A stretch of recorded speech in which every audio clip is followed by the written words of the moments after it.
আপনারা ক্ষমতায় বসে আপনাদের সন্তানরা লুটপাট করবে, বিভিন্ন মন্ত্রণালয়ে টেন্ডারবাজি করবে, এটার জন্য কেউ আপনাদেরকে ক্ষমতায় টিকিয়ে রাখবে না।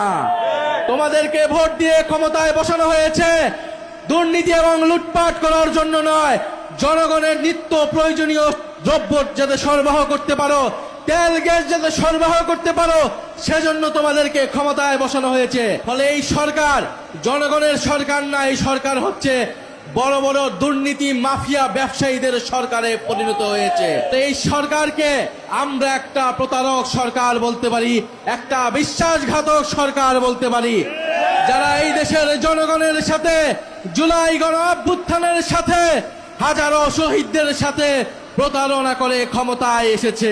আপনারা জানেন যে পুরো বাংলাদেশ তীব্র জ্বালানি সংকটে ভুগতেছে এই মুহূর্তে, এবং আমরা বলেছি সরকারের অপরিকল্পনা, সরকারের নজিরবিহীন লুটপাট, দুর্নীতি এর জন্য দায়ী।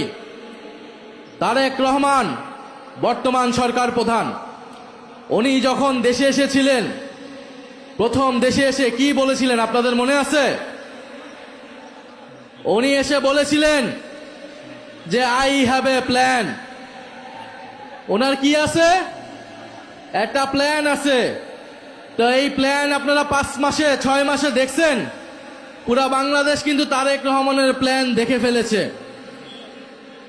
তারা বলেছিল নির্বাচিত সরকার আসলেই দেশের সব সমস্যার সমাধান হবে, রাজনৈতিক সরকার আসলেই দেশের আইন শৃঙ্খলা ঠিক হয়ে যাবে, দেশের অর্থনীতি ঠিক হয়ে যাবে। কিন্তু আমরা দেখলাম নির্বাচিত সরকার আসার পরে দেশের আইন শৃঙ্খলার পরিবেশ আগের তুলনায় আরো বাজে হয়েছে, দেশের চাঁদাবাজি আগের তুলনায় আরো বেড়েছে, দেশের দুর্নীতি আগের তুলনায় আরো বেড়েছে। এখন তো মন্ত্রীদের ছেলেরাও নাকি দুর্নীতি করছে বিভিন্ন মন্ত্রণালয় থেকে, বাপের দোয়া মায়ের দোয়া কমিটি হচ্ছে, লুটপাট হচ্ছে, দুর্নীতি হচ্ছে। ফলে এই সরকার অব্যবস্থাপনা এবং অপরিকল্পনার কারণে আজকে তেলের দাম, গ্যাসের দাম, চালের দাম, সবজির দাম সবকিছুই বৃদ্ধি পাচ্ছে। কিন্তু সরকারের মন্ত্রীদের মুখের কথা শুনলে মনে হবে বাংলাদেশ বেহেশত হয়ে গিয়েছে, দেশে কোনো সমস্যা নাই। ফলে এই যখন দেশের পরিস্থিতি, তারা তাদের পেজ থেকে নিত্য প্রয়োজনীয় দ্রব্যমূল্যের একটা চার্ট দিয়েছে, দেখেছেন আপনারা? আমরা জানতে চাই এটা কোন বাজারের চার্ট, আমরা সেই বাজার থেকে বাজার করতে চাই। সবজির দাম কি বাড়ছে কমছে না বাড়ছে? ব্রয়লার মুরগির দাম কি কমছে না বাড়ছে? সব কিছুর দাম ঊর্ধ্বমুখী। অথচ বাজেট সেশনে তারা কি বলছিল যে এই বাজেট হওয়ার পরে কোনো কিছুর দাম নাকি বাড়ে নাই, কোনো কিছুর দাম নাকি বাড়বে না। এইরকম একের পর এক মিথ্যা কথা তারা বলে যাচ্ছে। সবচেয়ে বড় মিথ্যা কথাটা কি বলেছিল?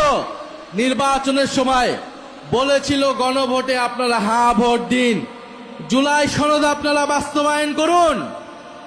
কিন্তু সবাই মিলে যখন গণভোটে আমরা হ্যাঁ ভোট দিলাম, 70% মানুষ গণভোটে হ্যাঁ ভোট দিয়েছে। তারপরে তারা ক্ষমতায় গিয়ে সেই গণভোটে হ্যাঁ তারা বাস্তবায়ন করলো না। তারা সংবিধান সংশোধন কমিটির নামে জনগণের সাথে বিশ্বাসঘাতকতা করছে, প্রতারণা করেছে। ফলে এই সরকারকে আমরা একটা প্রতারক সরকার বলতে পারি, একটা বিশ্বাসঘাতক সরকার বলতে পারি, যারা এই দেশের জনগণের সাথে জুলাই গণ অভ্যুত্থানের সাথে হাজারো শহীদদের সাথে প্রতারণা করে ক্ষমতায় এসেছে। প্রিয় মহানগরবাসী, আমরা জানি আপনাদের খুব কষ্ট হচ্ছে।